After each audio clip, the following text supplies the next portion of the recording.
Hello everyone. So Krishna Diagnostics के Q4 के result and con call discussion करेंगे आज हम। थोड़ा सा डिले हुआ है इस कंपनी को कवर करने में। काफी सारे कंपनीज के रिजल्ट्स कॉन कॉल कंसिस्टेंटली हो रहे थे, 1 वीक का डिले हुआ है, बट आज सारी चीजें कवर करेंगे। इस कंपनी का खुद का परफॉर्मेंस, नेक्स्ट ईयर का गाइडेंस, प्लस सेक्टर में जो बाकी प्लेयर्स हैं, लालपत लैब, विजया डायग्नोस्टिक वगैरह, उनका कैसा परफॉर्मेंस रहा है, नेक्स्ट ईयर के लिए कैसा गाइडेंस है, एंड P2P कंपैरिजन करके देखेंगे कि कहाँ पे बेस्ट अपॉर्चुनिटी अवेलेबल है, कौन सा प्लेयर सबसे सबसे बेस्ट परफॉर्म कर रहा है इस पूरे सेक्टर के अंदर। सो कृष्णा डायग्नोस्टिक का बिजनेस मॉडल अगर हम देखें तो कंपनी डायग्नोस्टिक का बिजनेस है इनका मेन, लेकिन थोड़ा सा डिफरेंट मॉडल है बाकी प्लेयर्स के कंपैरिजन में। आप जब लालपत लैब को देखोगे, विजया डायग्नोस्टिक को देखोगे, सो इन सारी कंपनीज का एक पर्टिकुलर ज्योग्राफी में इन्होंने प्रेजेंस बिल्ड किया है, एंड अब कंपनी अलग ज्योग्राफी के अंदर एक्सपैंड कर रही है। जैसे लालपत लैब नॉर्दर्न रीजन में स्ट्रांग है, आई थिंक सिर्फ दिल्ली एनसीआर से उनको उनको 1/3 रेवेन्यू आता है, बट अब करंटली सेंट्रल रीजन में, वेस्टर्न रीजन में, सदर्न रीजन के अंदर एक्सपैंड कर रही है। मेट्रोपोलिस को आप देखोगे तो वो वेस्टर्न रीजन का स्ट्रॉन्ग प्लेयर है, बट अब कंपनी धीरे धीरे सदर्न रीजन की तरफ एक्सपैंड कर रहा है। विजया डायग्नोस्टिक साउथ का स्ट्रॉन्ग प्लेयर है, बट ईस्टर्न रीजन में अब धीरे धीरे एक्सपैंड कर रहा है। सो इस तरीके का मॉडल है, और इन सबका B2C मेन जो इनका बिजनेस है वो B2C का है। लेकिन जब हम कृष्णा डायग्नोस्टिक को देखते हैं तो आई मीन एक तो ये बहुत डाइवर्सिफाइड प्लेयर है, 18 स्टेट्स और यूटीज के अंदर इस कंपनी की प्रेजेंस है, एंड ये कंपनी B2G मॉडल के अंदर काम करती है। सो बिजनेस टू गवर्नमेंट वाला जो मॉडल होता है उस तरीके का रेवेन्यू मॉडल है कंपनी का। जैसे आप देखते हो कि गवर्नमेंट का आज के टाइम पे मेन फोकस है कि जो आपके रिमोट एरियाज है, रूरल एरियाज है, विलेजेस हैं, वहां की पॉपुलेशन को भी क्वालिटी डायग्नोस्टिक सर्विसेज प्रोवाइड कराई जाए, वो भी अफोर्डेबल प्राइसेस पे। तो उसके लिए गवर्नमेंट जो है वो डिफरेंट डिफरेंट टेंडर्स, प्रोजेक्ट्स वगैरह लॉन्च करती है। कृष्णा डायग्नोस्टिक जो है वो उसके लिए बिडिंग करता है, फिर जिस भी पर्टिकुलर स्टेट के लिए इनको वो प्रोजेक्ट मिलता है वहां पे कंपनी अपना लैब वगैरह सेटअप करती है।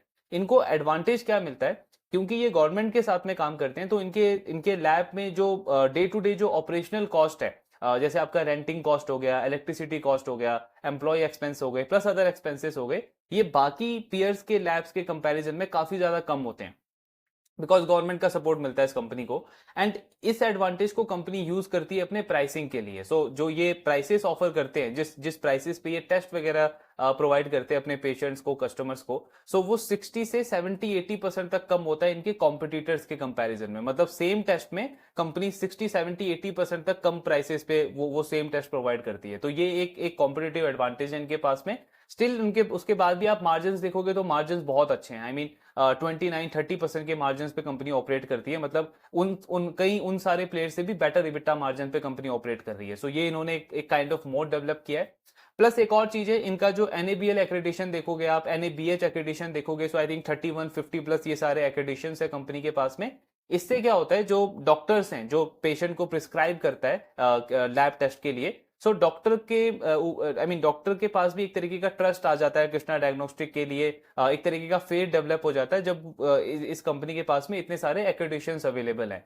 बिकॉज अदरवाइज डॉक्टर प्रेफर करेगा कि जो वेल रेपुटेटेड ब्रांड्स हैं, जैसे लालपत लैब है, विजया डायग्नोस्टिक है, उसको वो प्रिस्क्राइब करे। जस्ट कोई कृष्णा डायग्नोस्टिक आया है, सिर्फ सस्ते प्राइसेस पे ऑफर कर रहा है, तो क्वालिटी पे वहां पे एक तरीके का डाउट आता है। लेकिन ये सारे जो एक्रेडिशंस है गवर्नमेंट की तरफ से इनके पास में, ये एक डॉक्टर के साथ में इनका एक स्ट्रॉन्ग ट्रस्ट डेवलप करते हैं। सो वहां से इनको कस्टमर का, पेशेंट का वॉक इन वगैरह मिलता है। मतलब वॉल्यूम ग्रोथ जो है उसमें ही वो हेल्प करता है, ये सारे एक्रेडिशंस। तो ये पूरा रेवेन्यू मॉडल है कंपनी का। अब हमने इसको क्यों डिस्कस किया था कृष्णा डायग्नोस्टिक को, बिकॉज अगर आप देखोगे पूरी डायग्नोस्टिक इंडस्ट्री को, सो कोविड के बाद से काफी ज्यादा स्ट्रगल रहा है इस पूरी इंडस्ट्री में। कुछ खास ग्रोथ देखने को मिला नहीं है। लालपत लैब को देखो, विजय डायग्नोस्टिक को देखो, बहुत एवरेज काइंड ऑफ इनका इनका ग्रोथ रहा है पिछले कुछ सालों में। बट कृष्णा डायग्नोस्टिक को हमने Q1 में डिस्कस करना स्टार्ट किया था। आई मीन वहां पे कंपनी 25-30% पे ग्रो करती थी।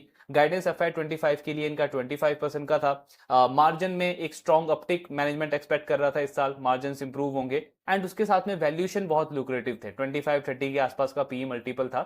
सो एक स्ट्रॉन्ग री रेटिंग अपॉर्चुनिटी थी। Q1 Q2 दोनों में काफी अच्छे नंबर्स आए। Q3 में नंबर्स अच्छे नहीं आए थे रेवेन्यू के पॉइंट ऑफ व्यू से, बट हमने वो कमेंट्स में, बहुत सारे कमेंट्स में डिस्कस किया था कि क्या रीजन है, कुछ एक दो प्रोजेक्ट्स इनके डिले हो गए। लेकिन फोर्थ क्वार्टर के लिए मैनेजमेंट कॉन्फिडेंट था कि Q4 में ओवरऑल जो इनका गाइडेंस है FY25 का, उसको कंपनी अचीव कर लेगी। सो अभी सबसे पहले रिजल्ट देखते हैं कि कंपनी के नंबर्स कैसे आए हैं, क्या नंबर्स इन्होंने डिलीवर करे फोर्थ क्वार्टर के अंदर। तो पूरे FY25 का अगर आप रेवेन्यू देखोगे तो 16% का ग्रोथ है। गाइडेंस था इनका 25% का। सो इसका मतलब क्या हुआ कि Q3 में आपका गाइडेंस मिस हुआ, एंड Q4 में जो आपने बोला था कि हम ओवरऑल गाइडेंस को अचीव कर लेंगे, वो फिर से मिस हुआ। यानी लास्ट 2 क्वार्टर्स में कंसिस्टेंटली गाइडेंस के पॉइंट ऑफ व्यू से कंपनी ने अंडर परफॉर्म किया। सो रेवेन्यू में सिर्फ 16% की ग्रोथ है, गाइडेंस था 25% का। देन इबिट्टा में 34% की ग्रोथ है, बिकॉज मार्जिन में बहुत बहुत सिग्निफिकेंट इंप्रूवमेंट देखने को मिला है, 370 बेसिस पॉइंट। 24% का इबिट्टा मार्जिन 27% हो गया। इसलिए आप देखोगे बॉटम लाइन में काफी स्ट्रॉन्ग ग्रोथ है, बहुत स्ट्रॉन्ग ऑपरेटिंग लिवरेज मिला है कंपनी को। 16% रेवेन्यू ग्रोथ के अगेंस्ट में 37% पैड ग्रोथ हुआ है कंपनी का। नंबर ऑफ पेशेंट अगर आप देखोगे तो उसमें 23% की ग्रोथ है, ये काफी अच्छा ग्रोथ है। इसका मतलब क्या हुआ कि जो फुटफॉल हम देखते हैं रिटेल बिजनेस के अंदर, एक तरीके का फुटफॉल है ये। सो फुटफॉल में 23% का ग्रोथ है। देन नंबर ऑफ टेस्ट यानी वॉल्यूम ग्रोथ इसको बोल सकते हैं, तो इसमें 38% का इंक्रीज है। अब एक चीज आप ऑब्जर्व करोगे कि नंबर ऑफ टेस्ट तो 38% से ग्रो करा है, लेकिन रेवेन्यू में सिर्फ 16% की ग्रोथ है। सो इसका रीजन ये है कि कंपनी ने ये जो टेस्ट परफॉर्म किए हैं, इसमें से मेजरली जो टेस्ट है वो पैथोलॉजी टेस्ट है। दो मॉडल्स होते हैं, एक तो होता है रेडियोलॉजी, एक होता है पैथोलॉजी। लास्ट ईयर तक इस कंपनी का रेडियोलॉजी का जो शेयर था वो काफी ज्यादा होता था। इस फाइनेंशियल ईयर में कंपनी का पैथोलॉजी का जो रेवेन्यू है उसका जो वॉल्यूम में जो शेयर है वो इंक्रीज हो गया है। सो पैथोलॉजी के जो प्राइसेस होते हैं टेस्ट के वो काफी कम होते हैं इन कंपैरिजन टू रेडियोलॉजी। तो ये भी एक रीजन है कि क्यों कंपनी का रेवेन्यू 16% रहा, जबकि वॉल्यूम में हमको 38% का ग्रोथ देखने को मिल रहा है। देन ये सारे एक्रेडिशंस अगर आप देखोगे वही हमने जो डिस्कस किया, 21 से 51 हो गया एनईबीएल, और एनएबीएच आपके 22 से 31 एक्रेडिशंस हो गए। कंपनी ने नेक्स्ट 2 इयर्स के लिए एक ग्रोथ प्रोस्पेक्ट्स अपना शेयर किया है कि क्या ग्रोथ कंपनी देख रही है अपने अपने सेंटर्स वगैरह के अंदर।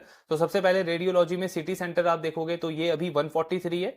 कंपनी कह रही है बेस्ट केस सिनेरियो में जिस तरीके की अपॉर्चुनिटी है ये 180 तक जा सकता है हमारा, मतलब मोटा मोटा 11-12% का कैगर कंपनी इसमें एक्सपेक्ट कर रही है।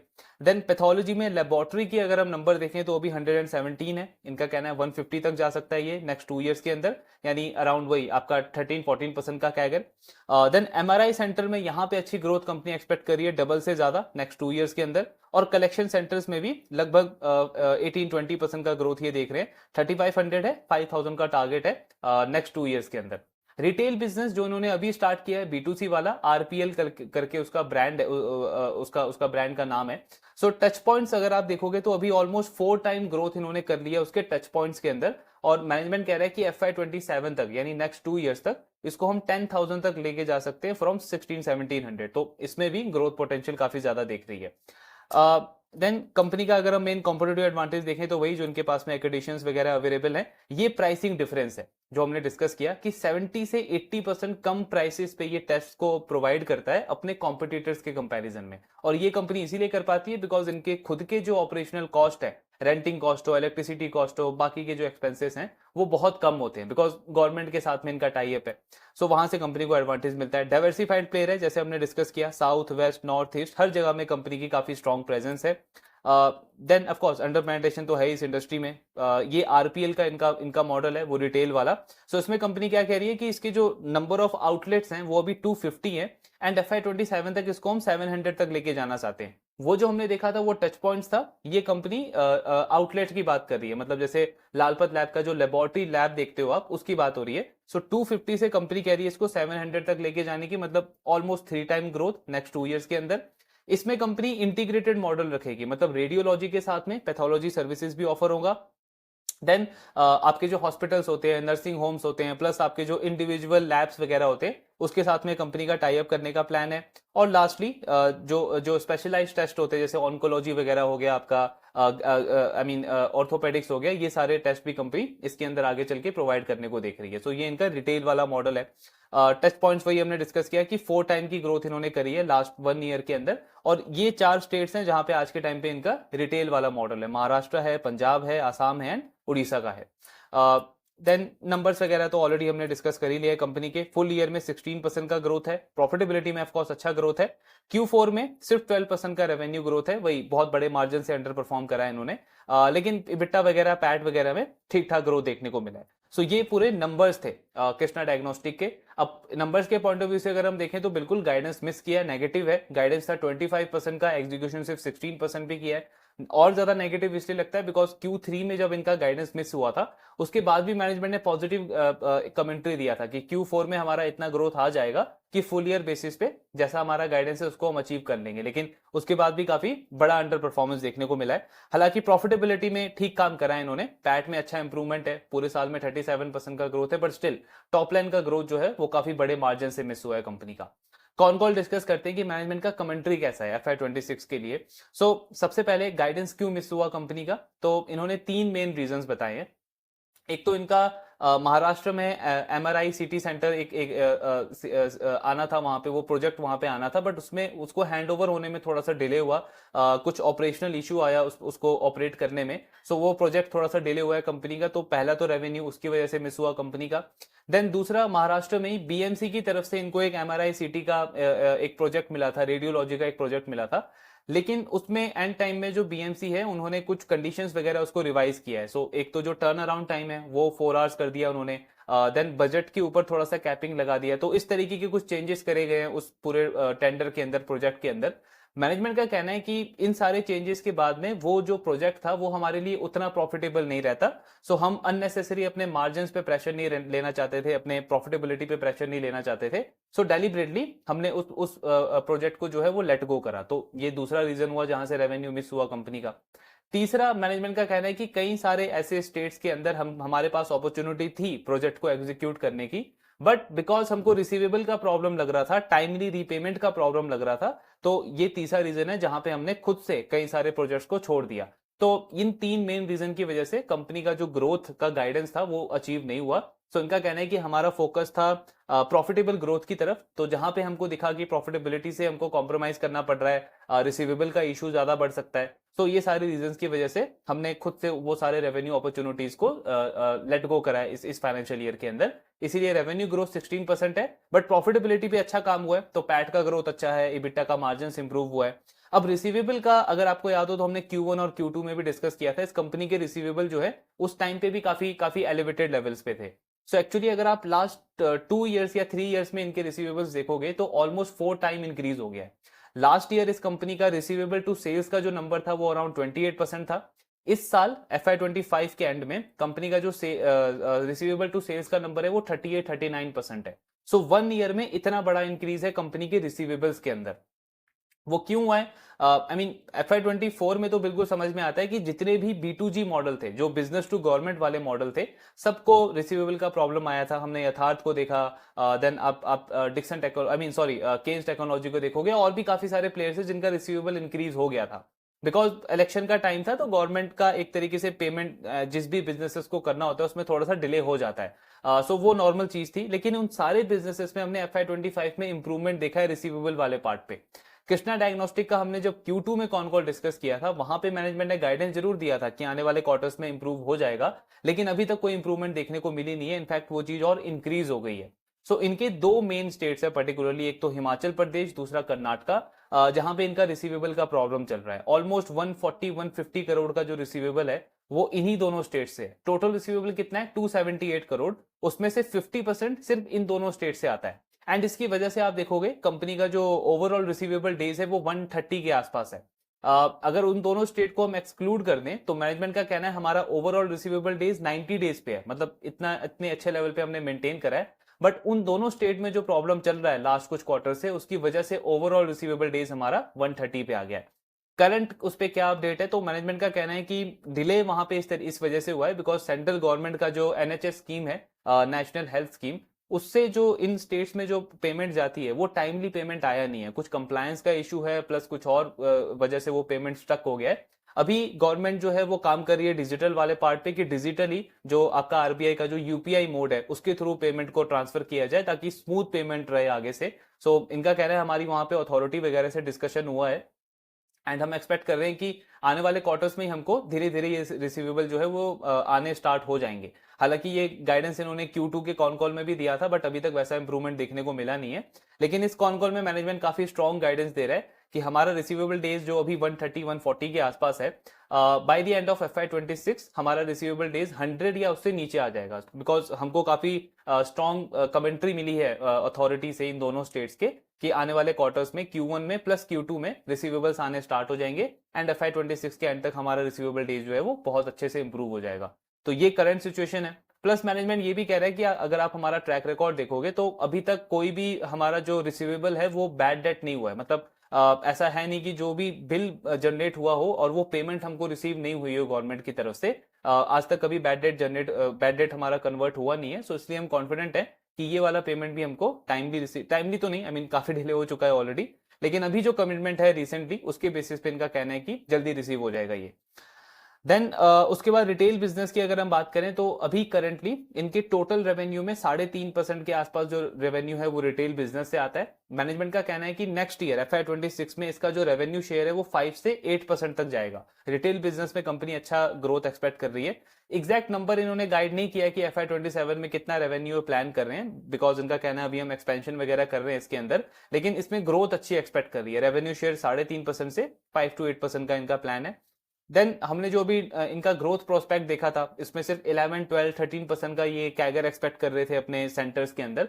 सो उसमें मैनेजमेंट का कहना है कि कोई स्लो डाउन नहीं देख रहे हम गवर्नमेंट की तरफ से प्रोजेक्ट्स वगैरह के अंदर, बट हमने एक रियलिस्टिक पिक्चर लिया है एंड उसके अकॉर्डिंग हमको लगता है कि ये वाले जो नंबर्स हैं वो इजीली अचीवेबल हैं बेस्ड ऑन जो अपॉर्चुनिटी अवेलेबल है आज मार्केट के अंदर। सो हमको लगता है ये 12-13% के कैगर से हम अपना बिजनेस जो सेंटर्स हैं, जो स्टोर्स हैं, उसको एक्सपेंड कर सकते हैं। प्लस हमारा रिटेल बिजनेस भी है, उसमें भी अच्छा ग्रोथ है। और कंपनी का कहना है कि अगर आप ग्राउंड लेवल पे देखोगे तो अपॉर्चुनिटीज और भी ज्यादा है। ये जो हमने गाइडेंस दिया है वो थोड़ा सा एक्सट्रीम कंजर्वेटिव होके दिया है, बिकॉज 2000 रेडियोलॉजी सेंटर्स की रिक्वायरमेंट है आज के टाइम पे, लेकिन कुछ हंड्रेड्स ही रेडियोलॉजी सेंटर्स अवेलेबल हैं गवर्नमेंट के साथ में जो उनका डिस्कशन हुआ है। सो कंपनी कह रही है कि अपॉर्चुनिटी तो बहुत ज्यादा है, बट हमने थोड़ा सा एक्सट्रीम कंजर्वेटिव नंबर दिया है ये। देन इस साल हमने जैसे डिस्कस किया कि पैथोलॉजी का रेवेन्यू बढ़ गया, रेडियोलॉजी का रेवेन्यू घट गया। तो कंपनी कह रही है क्योंकि लास्ट FY25 के अंदर रेडियोलॉजी के बहुत सारे जो प्रोजेक्ट्स थे, जो साइट्स थे, वो टाइमली रैंप अप नहीं हो पाए, उस पर कुछ ऑपरेशनल इशू आया और पैथोलॉजी वाले में बहुत अच्छा ग्रोथ आया। लेकिन FY26 में आने वाले क्वार्टर्स में ही कंपनी कह रही है कि रेडियोलॉजी के बहुत सारे सेंटर्स ऑपरेशनलाइज होंगे। सो उसका रेवेन्यू शेयर अच्छे से ग्रो करना स्टार्ट होगा। इनफैक्ट मेन ग्रोथ ही इनको FY26 में रेडियोलॉजी वाले बिजनेस से आएगा। तो मतलब थोड़ा सा क्या बोलते हैं उसको, रियलाइजेशन जो है कंपनी का वो भी इंप्रूव होगा FY26 के अंदर। देन कंपनी का कहना है कि जो रिटेल बिजनेस इन्होंने अभी इनिशियली ओपन किए हैं 4 स्टेट्स के अंदर, जो इनका प्रेजेंस है वहां पे अच्छा रिस्पांस देखने को मिल रहा है एंड उसके बेसिस पे कंपनी ने ये सारा गाइडेंस दिया है कि 250 से 700 तक सेंटर्स लेके जाने का प्लान है इनका बाय FY27। देन प्राइसिंग का अगर हम देखें, रैशनलाइजिंग का अगर हम देखें तो मैनेजमेंट का कहना है कि अगर ये सारे ऑपरेशन इशू नहीं आए होते हमको, लाइक जो BMC का इशू आया, महाराष्ट्र में एक MRI प्रोजेक्ट का इशू आया, अगर वो सारी चीजें नहीं होती तो 4 से 5% का रेवेन्यू ग्रोथ हम और कर सकते थे FY25 के अंदर। मतलब अभी 16% किया, अगर ये सारी चीजें नहीं होती तो हम 20-21% का ग्रोथ अचीव कर सकते थे। हालांकि ये भी गाइडेंस से काफी कम है, गाइडेंस इनका 25% का था, बट स्टिल 20-21% का ग्रोथ भी एक अच्छा नंबर होता, लेकिन बहुत बड़े मार्जिन से वो मिस हो गया बिकॉज वो 3-4 रीजन जो हैं उसकी वजह से कंपनी को खुद उसको लेट गो करना पड़ा। इनका कैश वर्सेस क्रेडिट बिजनेस अगर आप देखोगे तो 20% जो बिजनेस है इस कंपनी का वो कैश में होता है, FY25 का डेटा है ये, और बाकी 80% जो है वो क्रेडिट पे हुआ है। कंपनी कह रही है कैश वाला 25 से 30% के बीच में रेंज करता है, लेकिन रिसीवेबल का जनरली कोई मेजर इशू नहीं होता है। ये लास्ट 1-2 साल में जो हिमाचल में और कर्नाटका में जो ये कुछ इश्यूज हुए उसकी वजह से ये स्ट्रेच हो गया। अदरवाइज आप अगर हमारा हिस्ट्री देखोगे तो रिसीवेबल हमारे नॉर्मल लेवल पे ही रहते हैं। बाकी अगर आप देखोगे तो गाइडेंस वगैरह इन्होंने नेक्स्ट ईयर के लिए मार्जिन पे तो पॉजिटिव दिया है। इनका कहना है मार्जिन ऑलरेडी हमारे कंसिस्टेंटली इंप्रूव हो रहे हैं। इस क्वार्टर में तो 29% का EBITDA मार्जिन था। सो मैनेजमेंट कह रही है यहां से मार्जिन नीचे आते हुए तो नहीं दिख रहे हमको, स्कोप यही है कि मार्जिन 30-31% तक जा सकते हैं, इंप्रूव हो सकते हैं FY26 के अंदर। रेवेन्यू ग्रोथ की अगर हम बात करें तो मैनेजमेंट कह रहा है कि एग्जैक्ट नंबर इन्होंने दिया नहीं है, लेकिन 16% का ग्रोथ इन्होंने करा है FY25 में। सो उनका कहना है कि इससे बेटर नंबर अचीव करने को देख रहे हैं हम इन FY26। तो यही मेन इनका कॉन कॉल था। बाकी कंपनी वही प्रोजेक्ट्स वगैरह के ऊपर ही अपडेट है इनका कि काफी सारे प्रोजेक्ट्स डिले हो गए हैं महाराष्ट्र में, जो आने वाले क्वार्टर्स में पिकअप करेंगे एंड वहां से इनका ग्रोथ वगैरह का टारगेट है। सो ओवरऑल अगर हम देखें कृष्णा डायग्नोस्टिक का तो ये बिल्कुल नेगेटिव है कि गाइडेंस मिस किया इन्होंने, काफी बड़े मार्जिन से मिस किया, वो भी तब जब Q3 में मैनेजमेंट कॉन्फिडेंट था। सो अभी अगर आप करंट पी देखोगे स्टॉक का तो 25-26 का करंट पी है। बट वी नो कि अगर आप बिजनेस का ग्रोथ का गाइडेंस इतने बड़े मार्जिन से मिस होता है तो वो रीरेटिंग अपॉर्चुनिटी में एक्सपेक्ट नहीं कर सकता जो हम एक दो क्वार्टर्स पहले तक डिस्कस कर रहे थे। लेकिन इनके साथ में एक इंटरेस्टिंग चीज है, अगर हम इस पूरे सेक्टर की बात करें, बिकॉज क्रिस्टा डायग्नोस्टिक के साथ में अगर आप बाकी सारे प्लेयर्स को देखोगे, जैसे लालपत लैब है, विजया डायग्नोस्टिक है, मेट्रोपोलिस है, थायरोकेयर है, ये जो 3-4 प्लेयर्स हैं इस इंडस्ट्री में, सो FY25 में सबसे अच्छा जो परफॉर्मेंस आया वो आपका थायरोकेयर का आया है। अराउंड 20-21% से उस बिजनेस ने ग्रो किया है। लेकिन उसका पी ऑलरेडी काफी हाई है, बहुत हाई वैल्यूएशन पे वो ट्रेड कर रहा है, 55 से 60 के बीच में उसका पी मल्टीपल है। लालपत लैब और मेट्रोपोलिस काफी अंडर परफॉर्मर रहते हैं, मतलब लालपत का तो गाइडेंस ही 10-11% का रहता है, उतना ही उन्होंने अचीव भी किया है, और पी ऑलरेडी उसका 50 के आसपास है। देन मेट्रोपोलिस भी काइंड ऑफ 9-10% के ऊपर उसने ग्रो करा है, पी उसका 60 के आसपास है। विजया डायग्नोस्टिक का आपको ग्रोथ बहुत अच्छा दिखेगा, 24-25% का ग्रोथ है पूरे FY25 के अंदर। लेकिन उसमें एक चीज समझना जरूरी है कि उनका कंसोलिडेटेड नंबर है वो, मतलब उन्होंने एक एक्विजिशन किया था, पुणे की एक कंपनी है PH डायग्नोस्टिक, सो उसको इंक्लूड करके जो इनका ग्रोथ है वो 24-25% है। अगर आप सिर्फ विजया डायग्नोस्टिक का स्टैंड अलोन नंबर देखोगे तो आई थिंक 19-20% के लेवल से ही उन्होंने ग्रो करा है। तो मतलब FY25 की अगर हम बात करें तो विजया डायग्नोस्टिक एंड आपका थायरोकेयर, ये दो प्लेयर हैं जिन्होंने सबसे अच्छा परफॉर्मेंस किया है in terms of growth. Crysta diagnostic growth के पैरामीटर पे थोड़ा सा अंडर परफॉर्म हुआ है, बट मार्जिन में अगर हम देखें, प्रॉफिटेबिलिटी में देखें, तो कंपनी ने ठीक परफॉर्मेंस किया है। अब इंटरेस्टिंग चीज ये है कि FY26 के बेसिस पे अगर आप देखोगे तो लालपत तो अगेन बहुत एवरेज गाइडेंस देता है, उसका अगले साल का गाइडेंस है 11 से 12% का, और पी ऑलरेडी वही 50 के आसपास चल रहा है, तो लालपत तो ऑलरेडी रेस से बाहर होता है। जो दूसरा आपका प्लेयर है विजया डायग्नोस्टिक, सो उनका अब जो कंसोल लेवल का जो बेस था वो अब नॉर्मलाइज हो रहा है, तो मतलब आपको वाई वाई बहुत एक्सपोनेंशियल ग्रोथ देखने को नहीं मिलेगा। एंड मैनेजमेंट ने खुद भी बोला है कि नेक्स्ट 3 इयर्स के लिए 15% का ग्रोथ हम टारगेट कर रहे हैं, तो मतलब 15% का कैगर वो टारगेट कर रहे हैं FY26, FY27, FY28 के लिए। सो उन्होंने खुद अपना ग्रोथ गाइडेंस घटा दिया है। इनफैक्ट Q4 में भी अगर आप विजया डायग्नोस्टिक का रिजल्ट देखोगे तो यही 14-15% का ही ग्रोथ आया उस कंपनी का। जो थर्ड प्लेयर है आपका थायरोकेयर, जिसने इस साल बहुत अच्छा परफॉर्म किया, 20-21% से ग्रो किया, उनकी मैनेजमेंट भी बोल रही है कि FY26 में, क्योंकि हमारा बेस अब बड़ा हो चुका है FY25 का, सो हम मिड टीन का ही ग्रोथ एक्सपेक्ट कर रहे हैं FY26 में। और क्यों चांस नहीं है कि इस नंबर को कंपनी बीट नहीं कर सकती बड़े मार्जिन से, बिकॉज FY25 में थायरोकेयर ने प्राइस इंक्रीज किया है और कंपटीशन इंटेंसिटी ऑलरेडी बहुत ज्यादा है इस इंडस्ट्री के अंदर। तो मैनेजमेंट खुद कह रहा है कि क्योंकि हमने FY25 में प्राइस इंक्रीज किया है, FY26 में एक तरीके का प्राइसिंग वॉर हमको देखने को मिलेगा हमारे कॉम्पिटिटर्स के साथ में। सो बहुत बड़ा ग्रोथ हम एक्सपेक्ट नहीं कर रहे हैं FY26 में, मिड टीन का नंबर इनका एक्सपेक्टेशन है इन FY26। तो थायरोकेयर को भी अगर आप देखोगे तो काइंड ऑफ एवरेज गाइडेंस दिया है कंपनी ने। देन आपका लास्ट प्लेयर आता है मेट्रोपोलिस हेल्थ केयर। अब मेट्रोपोलिस हेल्थ केयर अभी तक तो बहुत एवरेज प्लेयर रहा है, किसी भी मैंने फाइनेंशियल ईयर में देखा नहीं कि उसने 25-30% से ग्रो कराओ, बहुत लो डबल डिजिट में कंपनी की ग्रोथ रहती है। लेकिन FY26 के लिए कंपनी का जो ग्रोथ का गाइडेंस है वो 25 से 26% का है। बट इसमें वही चीज है जो विजया डायग्नोस्टिक के साथ में थी, मतलब उन्होंने एक एक्विजिशन करा है मेट्रोपोलिस हेल्थ केयर ने, तो कंपनी कह रही है कि हमारा जो खुद का बिजनेस का ग्रोथ है वो 12-13% रहेगा, और जो हमारा इनऑर्गेनिक ग्रोथ है, जो एक्विजिशन वाला जो बिजनेस है, उसका भी हम 13-14% का ग्रोथ एक्सपेक्ट कर रहे हैं। तो कंसोल लेवल पे जो ग्रोथ है वो 25-26% जाएगा, बट जो मेन बिजनेस है इनका वो वही 10-12% के रेट से ही ग्रो करेगा, और मेट्रोपोलिस का वैल्यूएशन ऑलरेडी 60 के आसपास है। यहां पे अगर आप कृष्णा डायग्नोस्टिक को देखोगे तो इन्होंने एग्जैक्ट गाइडेंस तो नहीं दिया नंबर्स के टर्म्स में, मे बी मैनेजमेंट अभी इतना कॉन्फिडेंट फील ना कर रहा हो, रिसीवेबल का भी एक अलग प्रॉब्लम चल रहा है उनका, लेकिन उन्होंने ये इंडिकेशन दिया है कि 16% का जो हमारा ग्रोथ है उसको जरूर हम बीट करेंगे, उससे बेटर करेंगे FY26 के अंदर। तो अगर कृष्णा डायग्नोस्टिक 20% के रेट से भी ग्रो करता है FY26 के अंदर, और अगर आप वैल्यूएशन देखोगे तो 25-26 का पी मल्टीपल है। मैनेजमेंट ने खुद बोला कि मार्जिन में इंप्रूवमेंट हम एक्सपेक्ट कर रहे हैं, सो मार्जिन अगर इंप्रूव होता है तो यानी ऑपरेटिंग लेवरेज मिलेगा। तो पैट ग्रोथ अगर आपका 25-30% के बीच में आता है, टॉप लाइन का ग्रोथ 20% पे आता है, और पी ऑलरेडी आपका 25-26 है, तो एक अच्छा री रेटिंग अभी भी हम देख सकते हैं कृष्णा डायग्नोस्टिक के स्टॉक से। यहां से ज्यादा डाउनसाइड मुझे दिखता नहीं है, अनलेस बिजनेस में कुछ और खास प्रॉब्लम होना, एंड अगर डाउनसाइड जाता भी है तो मार्जिन और सेफ्टी इंक्रीज हो जाता है, क्योंकि बिजनेस का ग्रोथ जरूर कम हुआ है, लेकिन अगर आप प्रॉफिटेबिलिटी देखोगे तो वो काफी अच्छा आया है कंपनी का। ऑफ कोर्स हम जनरली ऐसे केसेस में ये डिस्कस करते हैं कि अगर बिजनेस ने गाइडेंस मिस किया है, ग्रोथ घटा है, तो बिल्कुल नेगेटिव है।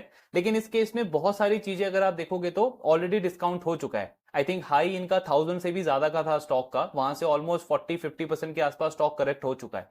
सो यहां से और ज्यादा डाउनसाइड लगता नहीं है, और होगा भी तो मार्जिन ऑफ सेफ्टी इंक्रीज हो जाएगा। क्यों? बिकॉज सेक्टर में बाकी सारे प्लेयर्स भी तो अंडर परफॉर्म कर रहे हैं। अब यही सेक्टर कोई दूसरा सेक्टर होता, जैसे ज्वेलरी जैसा सेक्टर होता, जहां पे कोई प्लेयर 20% से 15% पे ग्रो कर रहा होता और बाकी प्लेयर्स वहां पे 30-40% से ग्रो कर रहे हैं, तब तो ऑफकोर्स उस बिजनेस को डिस्कस करना भी एक तरीके का टाइम वेस्ट करना हो गया। लेकिन इस सेक्टर में इंटरेस्टिंग चीज ये है कि बाकी सारे प्लेयर्स एवरेज परफॉर्म कर रहे हैं और उनका वैल्यूएशन बहुत हाई है। कोई 50 के मल्टीपल पे ट्रेड कर रहा है, कोई 60 के मल्टीपल पे ट्रेड कर रहा है। कृष्णा डायग्नोस्टिक का वैल्यूएशन अभी भी काफी अच्छा है, 25-26 का पी मल्टीपल है। सो अगर ये वही पॉइंट है, 20% के रेट से भी ग्रो कर पाते हैं तो इंडस्ट्री का सबसे फास्टेस्ट ग्रोइंग प्लेयर बन जाएगा ये। तो री रेटिंग का चांस तो इनके पास अभी भी है। बट यस, मैं जनरली ऐसे केस में अभी बहुत ज्यादा बुलिश नहीं होऊंगा, बिकॉज थोड़ा क्लैरिटी चाहिए। क्योंकि अगर कंपनी का ये रिसीवेबल प्रॉब्लम सॉल्व नहीं होता है, रिसीवेबल वाला प्रॉब्लम सॉल्व नहीं होता है, सो आई थिंक इनको बहुत सारे प्रोजेक्ट्स को एग्जीक्यूट करने में उसकी वजह से भी प्रॉब्लम आ रहा है। क्योंकि अगर आप इनका डेट भी देखोगे, so last 6 months, last 1 year में कंपनी का डेट भी इंक्रीज हो रहा है।